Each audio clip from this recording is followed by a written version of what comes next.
بہت سارے لوگ ایسے ہیں جو کہتے ہیں کہ جناب ہم نے نا سارے ظاہری دلائل پر ہی فیصلہ کرنا ہے. کچھ فیصلے ضمیر کی آواز پر بھی ہوتے ہیں، کچھ فیصلے دل کی گواہیوں پر بھی ہوتے ہیں، کچھ فیصلے ایسے ہوتے ہیں جو کرنے پر روح بھی مجبور کرتی ہے. کچھ جگہیں ایسی ہوتی ہیں جہاں جسم نہیں جاتا پر عشق بندے کو گھسیٹ کر وہاں لے جاتا ہے. حیدر شاہ اس گلی کدے نہ رول دی پر ہن تے میں رول دی میں رول گئی ہاں. کچھ جگہ پہ انسان کو جانا ہی پڑتا ہے. ایک صحابی حضرت خزیمہ رضی اللہ تعالیٰ، ابو داؤد شریف میں حدیث موجود ہے، نبی پاک علیہ الصلوۃ والسلام نے کہ یہودی سے گھوڑا خرید لیا. حضور نے فرمایا آ میرے ساتھ، میں تمہیں پیسے دیتا ہوں. اللہ کے محبوب تھوڑا آگے تشریف لے گئے، یہ ذرا تھوڑے فاصلے پہ پیچھے آ رہا تھا. راستے میں لوگوں نے اس کو کہا کہ تو نے تو سستا بیچ دیا ہے، گھوڑا تو مہنگا ہے، قیمت زیادہ لگا دی. یہ مکر گیا. محبوب کریم علیہ السلام نے پیسے تھمائے، پیسے لو، گھوڑا دو. کہنے لگا کون سا گھوڑا، میں نے تو بیچا ہی نہیں. اب جب سودا ہوا تھا گھوڑے کا تو حضور تھے یا وہ یہودی تھا، تیسرا شخص ہی کوئی نہیں تھا. کون سا گھوڑا، کیسا گھوڑا؟ اپنا حق چھوڑ دینا یہ بھی بعض اوقات بزدلی ہوتا ہے. نبی کریم علیہ السلام نے فرمایا بھائی تو کیسے مکر سکتا ہے جب تیرا میرا سودا طے ہوا ہے؟ جب ایک مخصوص رقم پر تو نے اسے بیچ دیا ہے تو مکر کیسے سکتا ہے؟ تو پیسے لے اور گھوڑا دے. اب جب تھوڑی سی بات تکرار میں آئی تو کچھ لوگ وہاں جمع ہو گئے، مسلمان، یہودی اور بھی کئی لوگ. وہ یہودی کہنے لگا جی آپ اس طرح کریں، ایک گواہ دے دے، میں زیادہ نہیں مانگتا، ایک دے دے، ایک بندہ کہہ دے کہ یہ گھوڑا میں نے بیچا ہے اور آپ نے خریدا ہے تو میں آپ کے حوالے کر دوں گا. وہاں بندہ کوئی دوسرا موجود ہی نہیں تھا تو گواہ کسے پیش کیا جائے؟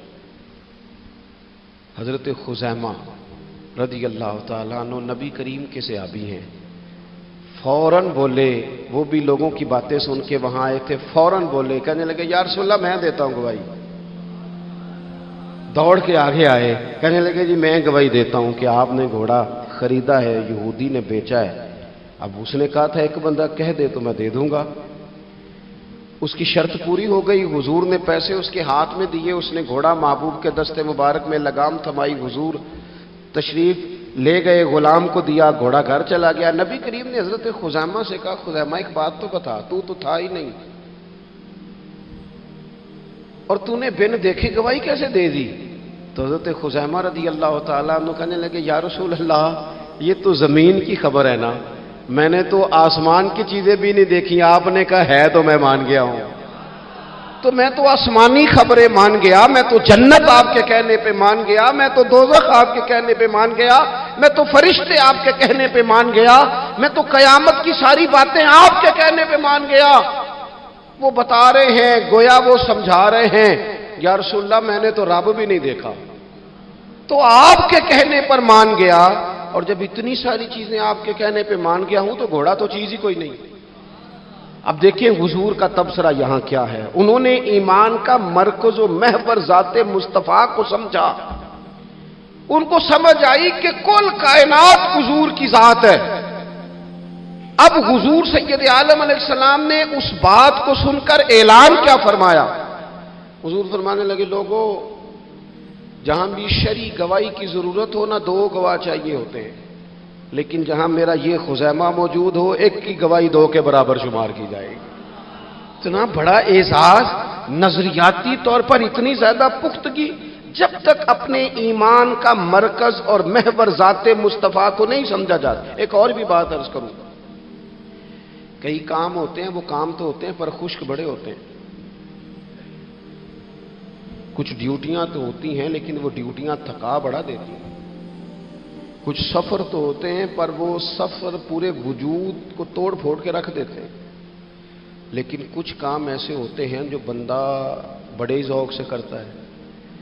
کچھ ڈیوٹیاں ایسی ہوتی ہیں کہ بندہ کہتا ہے کبھی 2 گھنٹے اور کرنی پڑ جائے نا. کچھ سفر ایسے ہوتے ہیں کہ جس میں بندے کا دل کرتا ہے یا اللہ یہ سفر کبھی روز ملے نا. چلے نہیں سمجھ آتی تو ایک سادی سی کسی شاعر نے بات کی ہے. اس نے کہا ہے کہ دنیا دیا سفراں تو بندہ تھک بھی تو جاندا ہے نا، پر سفر مدینے دا ہر وار ہی بڑا سونا. کچھ سفر تھکاتے نہیں نا، اکتاہٹ نہیں ہوتی. کچھ چیزیں انسان ذوق سے کرتا ہے. اس کی طبیعت، اگر نبی پاک علیہ السلام کی ذات کے ساتھ دل کی قلبی وابستگی ہو جائے، دین کا کام تھکاوٹ پیدا نہیں کرتا، مسجد کی حاضری بوجھ نہیں بنتی، انسان کے لیے کوئی بھی خیر کا کام کرنا مشکل نہیں ہوتا، اس کا وجود ڈھل سا جاتا ہے، اس کی طبیعت اس طرح کی ہو جاتی ہے کہ جیسے سارے نور سے ہو کر آ گئے۔ شرط یہ ہے کہ کامل محبت ہو۔ آج کل ڈھیروں لوگوں کو دعویٰ ہے حضور کی محبت کا، ڈھیروں لوگوں کو، اور بالکل ٹھیک ہے، ہونا بھی چاہیے، لیکن اپنے آپ سے پوچھ لینا چاہیے اچھی طرح سے، ہمیں اچھی طرح سے غور کر لینا چاہیے کہ شہرت زیادہ پیاری ہے کہ حضور، یہ ہمیں غور کرنا چاہیے۔ ہمیں غور کر لینا چاہیے کہ دولت زیادہ پیاری ہے کہ نبی پاک علیہ الصلوۃ والسلام کی ذات۔ ہمیں غور کرنا چاہیے کہ برادری اور قبیلے کی رسمیں زیادہ پیاری ہیں یا حضور کے دین کی بات زیادہ پیاری ہے۔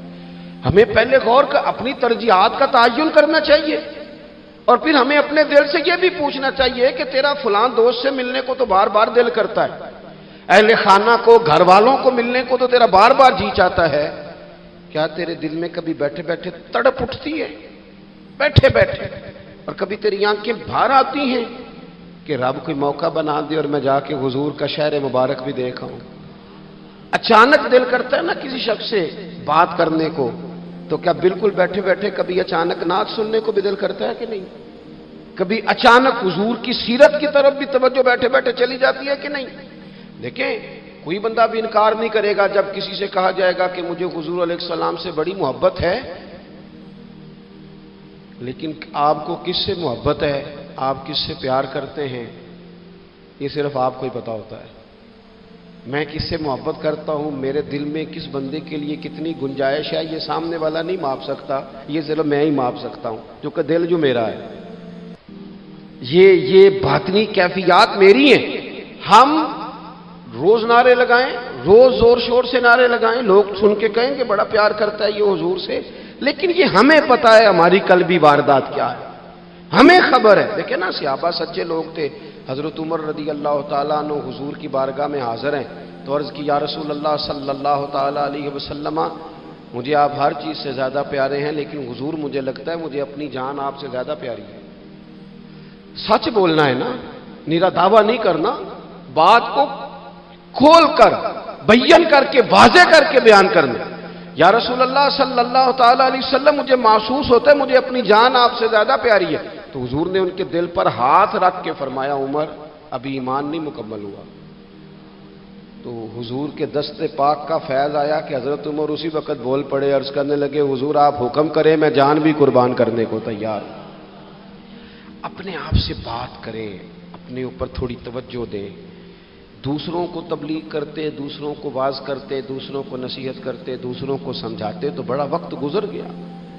اب تھوڑا سا نا اعلیٰ حضرت رحمۃ اللہ علیہ سے لوگوں نے کہا واعظ کہیں، تو فرمانے لگے ابھی تو میں اپنے نفس کو نہیں واعظ کہہ سکا، اپنے آپ سے میں ابھی گفتگو نہیں کر سکا، تقریر نہیں کر سکا، تو لوگوں کو کیا واعظ کروں گا۔ ہم تھوڑا سا نا اپنے اوپر توجہ دیں۔ حضور کی محبت کا جو ذوق صحابہ کے ہاں ہے، آج بڑے سارے لوگ نہیں ہیں جو بچ بچ کے بات کرتے ہیں، بچ بچ کے۔ میں تو اپنے زمانے میں دیکھتا ہوں کہ سیاسی لیڈروں کے نعرے لگاتے وقت لوگوں کو کوئی کسی قسم کی آر محسوس نہیں ہوتی۔ وہ گاڑی جو کبھی کسی غریب کے ہاسپٹل جانے کے کام نہیں آئی، سیاسی لیڈر کا جلسہ ہو تو وہ بھی گاڑی اندر سے نکل آتی ہے، اور اس پر 10 بندے چڑھ جائیں تو ٹوٹنے کا بھی کوئی خطرہ محسوس نہیں ہوتا۔ لیکن وہ لوگ جو اتنا تگڑا کر کے اپنے لیڈر کا نعرہ لگا رہے تھے، انہیں چاہیے تو نا کہ اس سے کئی 100 گنا بڑھ کے ان کی زبانوں پہ حضور کے تذکرے جاری ہوتے، اور ان کی زبانیں پوری طرح تر ہوتی درود و سلام سے۔ لیکن آپ دیکھ لیں ہم اپنی اپنی فیلڈ میں، اپنے اپنے معاملات میں کتنے زیادہ مضبوط ہیں اور کتنے زیادہ آگے ہیں، لیکن ذات رسالت معاب کے معاملے میں ہمیں وہ جوش، وہ محبت جس کا ہم اظہار کرتے ہیں، ہمیں اسے کیفیات میں لانا چاہیے۔ اور کچھ لوگ ایسے بھی ہیں جو اس معاملے میں بھی بڑے سنجیدہ ہو کے رہنا پسند کرتے ہیں۔ وہ کہتے ہیں نہیں جی نہیں، اب میں جلوس میں جاؤں، اور میں حیران ہوتا ہوں جو قوم روز کوئی نہ کوئی جلوس نکالتی ہے، وہ نبی پاک کا جلوس آتا ہے تو وہ شرعی دلائل پوچھنے شروع کر دیتی ہے کہ بھئی اس پر کوئی دلیل ہے؟ تو میں نے کہا یہ جو روز نکلتے ہیں ان پر دلیلیں ہیں؟ کبھی کسی نے سوال نہیں کیا، کبھی کسی شخص نے کوئی بات نہیں کی، اور یہاں لوگ دلائل کی دنیا میں اتر آتے ہیں۔ وارفتگی، شوق، حضور کی جو مرکزی حیثیت ہے دین میں، نبی پاک کے ساتھ قلبی رشتہ، مضبوط وارفتگی۔ عروہ بن مسعود ثقفی کفر کی طرف سے نہ سفیر بن کے آئے تھے حدیبیہ میں، تو جب کوئی بندہ کسی کا سفیر بن کے آتا ہے تو وہ اس کی پوری ترجمانی بھی کرتا ہے، پورے نمائندے بن کے آئے تھے۔ یہاں کچھ وقت انہوں نے حضور کے صحابہ کے ساتھ گزارا اور واپس گئے، تو جا کے کہنے لگے لوگوں میں سفیر آدمی ہوں، میں نے کافی ساری دنیا دیکھی ہے۔ سفیر جو ہوتے ہیں نا مختلف ممالک میں تعینات، وہ مختلف تہذیبوں کو دیکھتے ہیں، مختلف حکومتوں کو دیکھتے ہیں، مختلف نظریات کا مطالعہ کرتے ہیں۔ کہنے لگے میں مختلف قسم کے لوگوں کو دیکھ کے آیا ہوں، کیسر و کسریٰ کے بڑے بڑے دربار میں نے دیکھے، اور عرب کے اندر کچھ ایسے لوگ بھی تھے اس دنیا میں کہ جو اپنے آپ کو سجدہ کرواتے تھے، معاذ اللہ۔ کہا میں نے بڑے بڑے دربار دیکھے ہیں، لیکن میں عجیب رنگ دیکھ کے آیا ہوں رسول پاک کے غلاموں کا حضور کے ساتھ۔ یعنی حضور سجدہ کرنے سے منع کرتے ہیں، لباس سادہ پہنتے ہیں، کوئی بڑا تخت نہیں لگاتے، کوئی بڑا نبی پاک محل نہیں بناتے، حضور زمین پر تشریف فرما ہیں وہیں وضو کرتے ہیں، اور کسی کو حضور رغبت بھی نہیں دیتے یہ کام کرنے کی۔ لیکن باوجود اس کے جو وہاں کیفیت عروہ بن مسعود نے دیکھی وہ صحیح بخاری میں موجود ہے۔ کہنے لگے میں عجیب نظارہ دیکھ کے آیا ہوں کہ حضور بلغم شریف اپنے ناک سے نکالتے ہیں۔ بلغم ماں بڑا پیار کرتی ہے نا بچے سے، تو اس کی ناک سے یا گلے سے کبھی بلغم نکل آئے تو اماں نا ایسے ایسے ادھر منہ کر کے پھینکتی ہے، ایسے کر کے پھینکتی ہے، کبھی نکالنی بھی پڑ جائے۔ صحیح کہہ رہا ہوں میں؟ لیکن یہ دیکھیں، اور یہ ان لوگوں کی بات ہے جو عام لوگ نہیں، یہ عروہ جمیع صحابہ کی بات کر رہے ہیں۔ اور یہ بندے کون ہیں؟ حضرت ابو بکر صدیق جیسے سمجھدار لوگ، حضرت عمر جیسے لاکھوں مربع میل کی حکومتیں چلانے والے لوگ، حضرت عثمان غنی کی طرح کے لوگ جو جس کاروبار میں بھی ہاتھ ڈالتے ہیں چار چاند لگا دیتے ہیں، حضرت مولا علی شیر خدا جیسے علم و حکمت اور دانائی والے لوگ، یہ کیا کرتے ہیں؟ عروہ کہنے لگے کہ نبی پاک کے ناک مبارک سے بلغم نکلتی ہے تو اپنے چہروں پہ مان لیتے ہیں یار، اور یہ صحیح بخاری میں موجود ہے، وہ اپنے جسموں پہ ملتے ہیں۔